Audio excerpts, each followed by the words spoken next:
Hi, and welcome. You're listening to the X22 Report. My name is Dave, and this is episode 1062B, and today's date is August 30th, 2016, and the title of the episode is, During a National Emergency, Will You Be Able to Get Your Everyday Supplies? Let's get into the economic collapse, political, and geopolitical news. Now, we've been talking about the Zika virus. We know that the Rockefeller Foundation patented the Zika virus. And from this website, Health Impact News, we've learned a lot of different things about the Zika virus.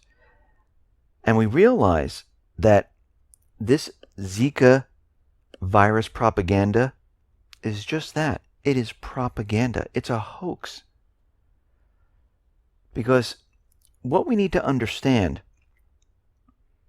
is that the mainstream media, the World Health Organization, the Pan American Health Organization, the U.S. Centers for Disease Control and Prevention, which is CDC, Big Pharma, Big Chem, Republicans, Democrats, they have all joined forces to sell a Zika eradication program to the people of the United States and to the rest of the world.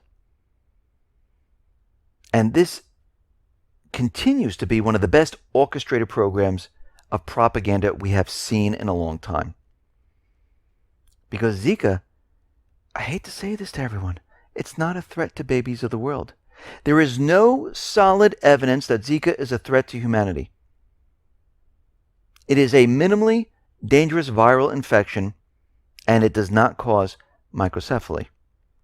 In 70 years since the Zika virus was patented by the Rockefeller Foundation, no one ever really noticed that pregnant women and their babies being born with abnormally small heads or with defects in brain development at all. They didn't even notice it.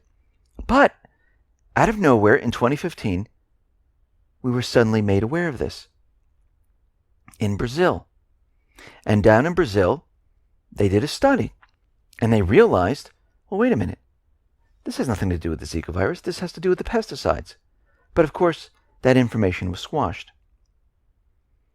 So, most people who get Zika, they're completely unaware of being infected, because when you get sick, it feels like you have a cold or the mild case of the flu.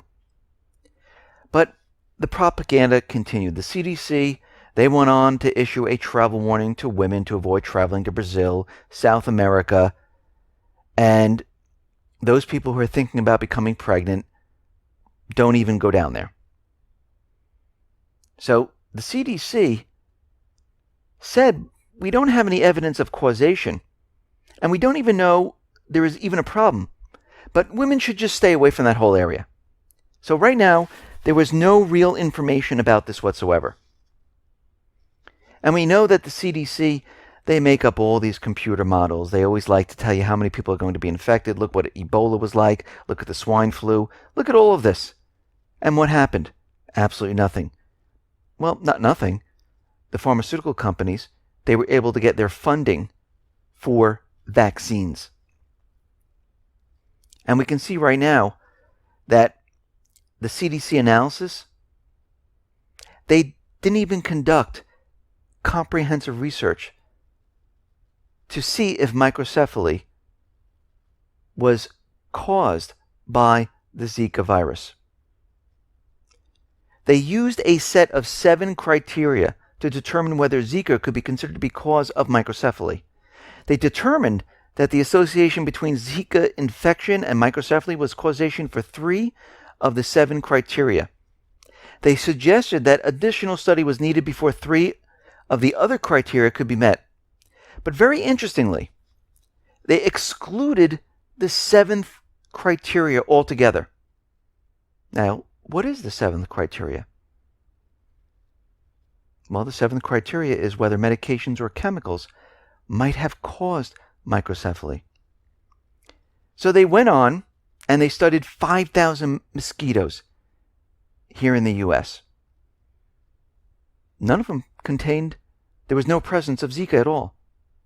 All tests were negative.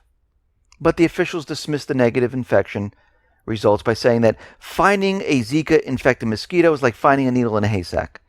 But it's funny, finding that needle is hard to do, but people getting infected is easy. Now, the officials said, don't worry about it. We're going to take care of the Zika problem. We're going to kill those mosquitoes. We're going to use a pesticide that is called NALD. It is completely harmless. Please believe us. They forgot to mention something very important here, that NALD was banned in Europe in 2005. They didn't mention that officials in Puerto Rico actually refused to allow the spraying of NALD over their citizens. They didn't mention that NALD killed many other type of insects and aquatic creatures, in addition to mosquitoes. Most importantly, officials didn't mention that NALD and the chemicals that are created when it breaks down in the environment have the potential for causing human birth defects. This is what the Journal of Pesticide Reform had to say about NALD. NALD is toxic to the nervous system. Symptoms of exposure include headaches, nausea, diarrhea. NALD is more toxic when exposure occurs by breathing contaminated air than through other kinds of exposure. In laboratory tests, exposure to this pesticide caused increased aggressiveness and a deterioration of memory and learning. It interferes with prenatal brain development. They did the test on laboratory animals, and exposure for just 3 days during pregnancy, the brain reduced in size by 15%. Seems they forgot to mention all of this, and this is why this is a propaganda hoax, to get vaccines, and maybe to use this during the election time. So their agenda is not to protect the people, and as they continually spray the pesticide, more and more people will be affected by this.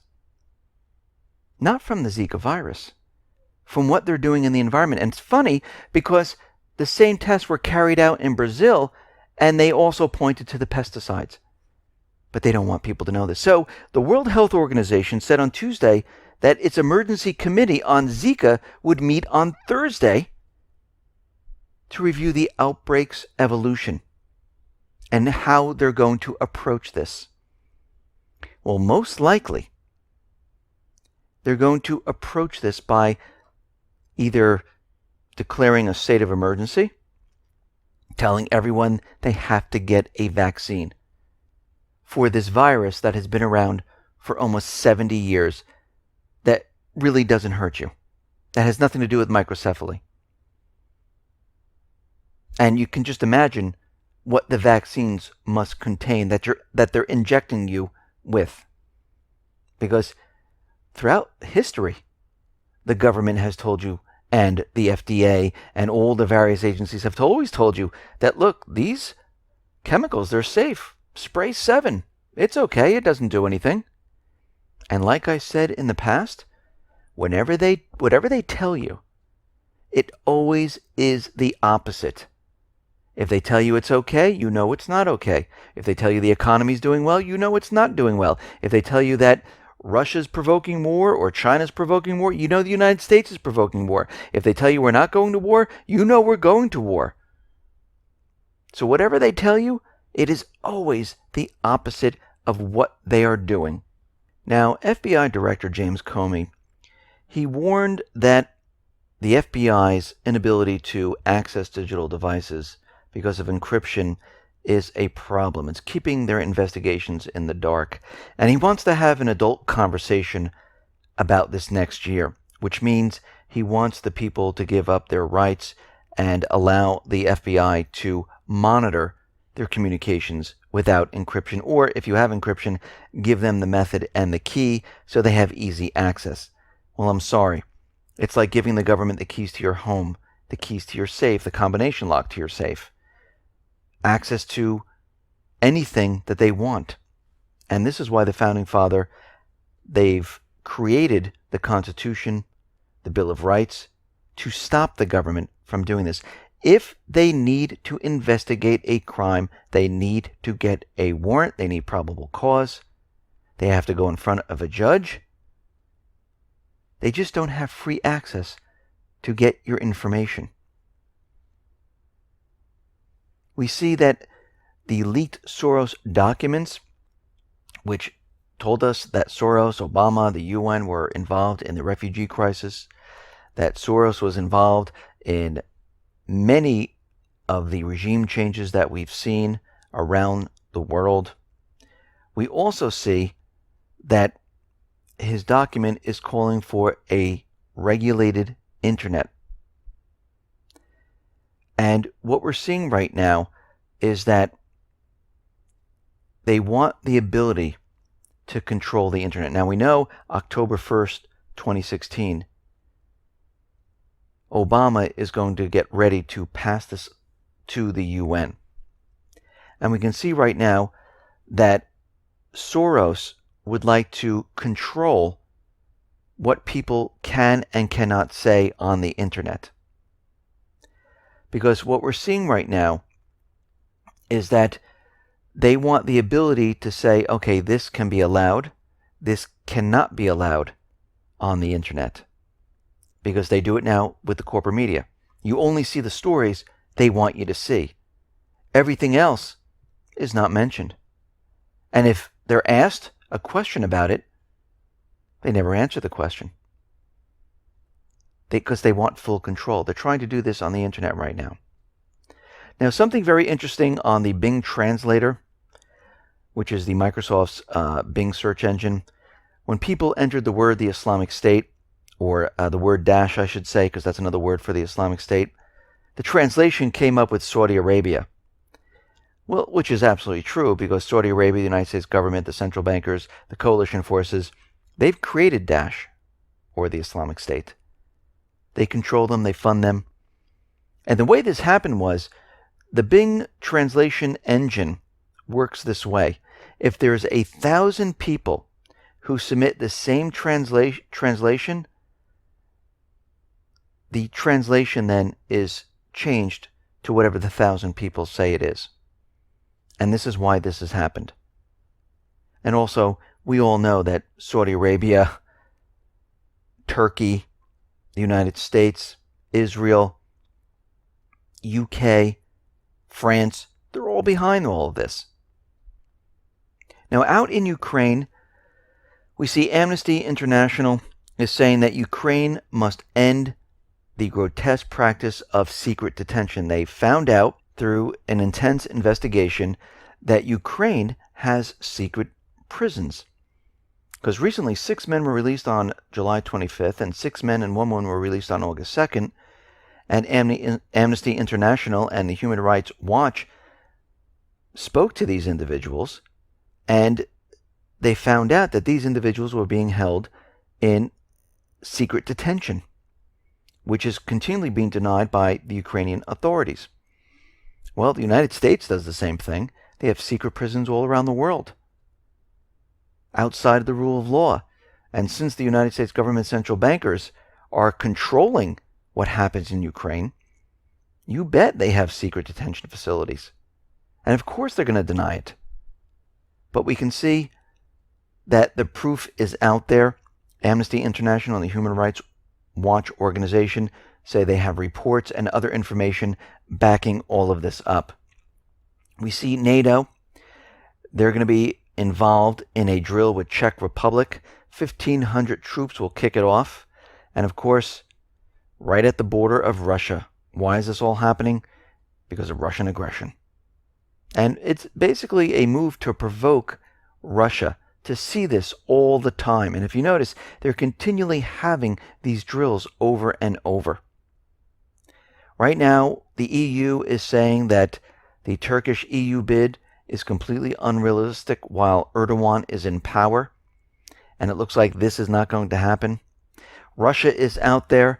They're saying that the moderate rebels, the terrorists, al-Nusra, Islamic State, Al-Qaeda, they are obstructing humanitarian efforts. And the United States is continually silent about the entire thing. Syria is also complaining to the UN that the humanitarian aid that is trying to get through is continually being blocked by the Free Syrian Army, by al-Nusra, by Al-Qaeda. we see all of a sudden, out of the blue, the Turkish and Kurdish forces in northern Syria have reached a loose agreement to stop fighting each other. Now, the United States said this was unacceptable, and it's amazing how quickly they can have a ceasefire like this, how they can stop it and come to terms, compared to Russia and Syria working with the United States to come up with some type of ceasefire where the United States should separate the terrorist group from the moderate rebels. It's amazing how quickly Turkey and the U.S. can do this, because we can see their mission is not to fight each other, but to cause chaos, to establish a safe zone, a buffer zone, a no-bomb zone. And this is exactly what they're doing. France is out there saying Turkey's Syrian operation, this could spark escalation. We have Russia, we have Syria, we have Turkey, and the coalition forces all in one place fighting. This could get out of hand. Well, of course it can, and this is exactly what they want. Now, to calm the situation down, the UK decided they're going to be sending their Daring-class air defense destroyer to the Middle East to help out with what is going on. Now, their ship, the HMS Daring, well, they've been having problems with it in warmer climates, and they're going to see how it does in the warmer waters. Most likely, there'll be technical failures and it won't work. But we can see that more and more countries are bringing in the military assets into this region. Obama is going to meet Erdogan on September 4th to talk about what is going on. And many people believe that the safe zone is something good to have in Syria. Well, we saw no-fly zones, no-bomb zones, exclusion zones, whatever you want to call it, in Libya. We've seen them in Iraq. And they never work out well. First of all, a safe zone takes all the refugees and all the people and puts them into one location. During the Bosnia War in the 90s, the UN proclaimed that they should have a safe zone where civilians could flee for protection. And while all the people were in one location, Bosnian Serb forces invaded and they started massacring 8,000 Bosnian Muslim men and boys. It was the worst atrocity on European soil since World War II. Two, a safe zone would need consent from the warring parties to really be safe. And guess what? They're not going to get it from Russia and Syria. Three, defending the safe zone would widen the war, and a political settlement would be less or non-existent, actually. So, to impose a safe zone, the United States would have to bring in a massive amount of troops. Actually, Secretary of State John Kerry already told the Senate Foreign Relations Committee earlier this year we would need about 30,000 U.S. troops for the safe zone, and they would need to be deployed in this area, which would, again, escalate the war. The U.S. is telling Russia right now that the window of opportunity for a peace deal is closing rapidly. Russia has now brought in an army convoy into Aleppo.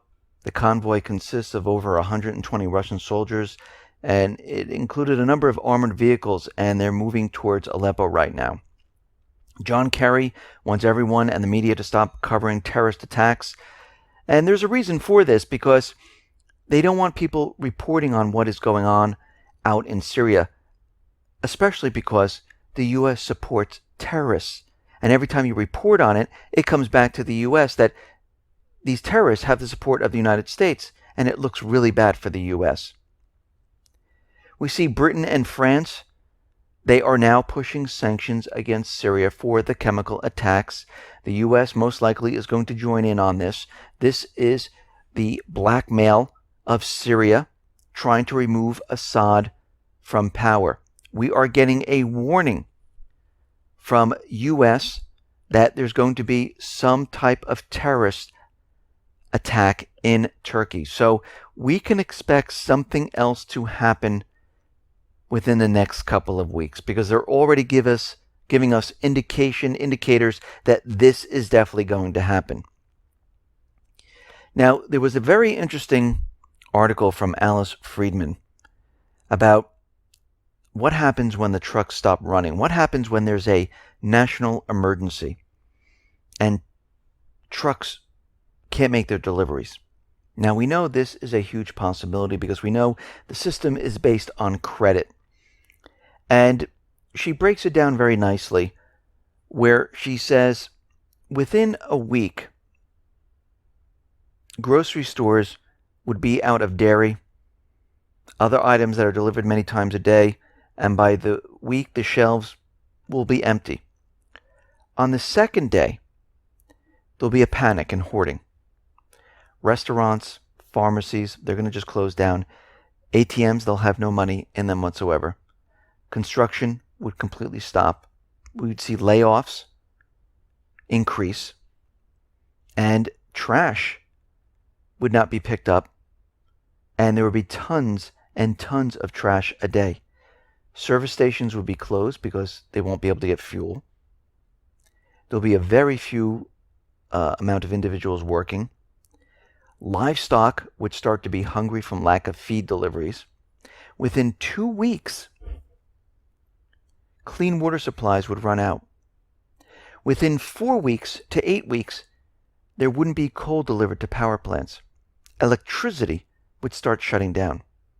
And when that happened, about a quarter of our pipelines that use electricity and natural gas plants, they wouldn't be operational. They would then shut down also. And we've seen this in other countries. We've seen where the power grid went down. We see that food wasn't delivered to the store shelves.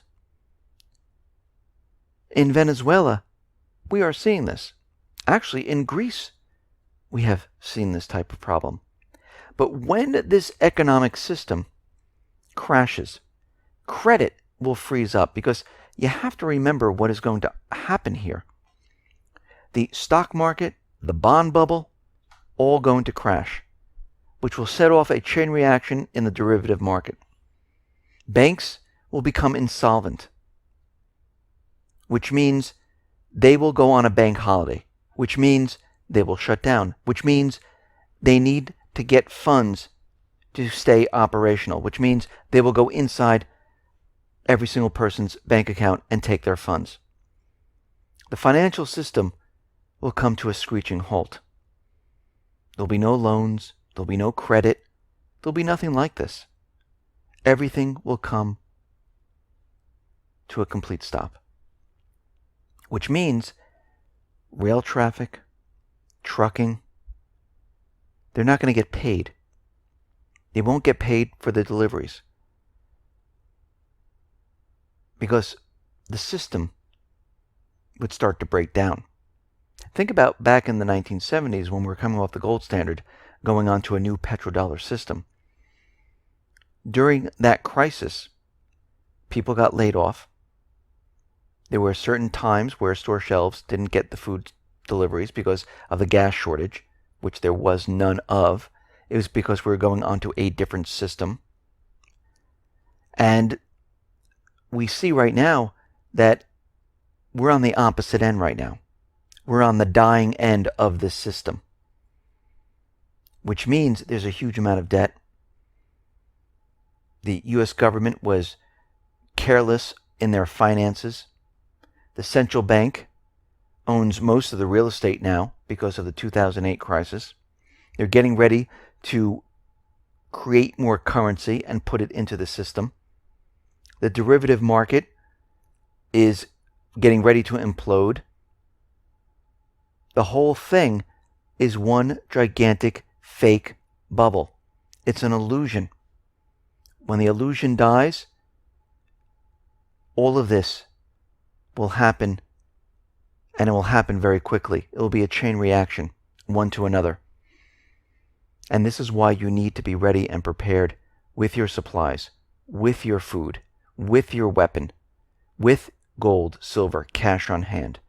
You need to be prepared because prior to 2008, they kept the illusion alive, lying to the public that everything was okay, even though The inner workings were falling and imploding, crashing. But they kept it alive by telling everyone the market was up, the subprime securities were worth something, and people believed. Well, we've been looking through all of this. We know what's coming. Get prepared. Listen, everyone, thanks a lot for listening. Be well, be safe, and especially be prepared. Thanks a lot.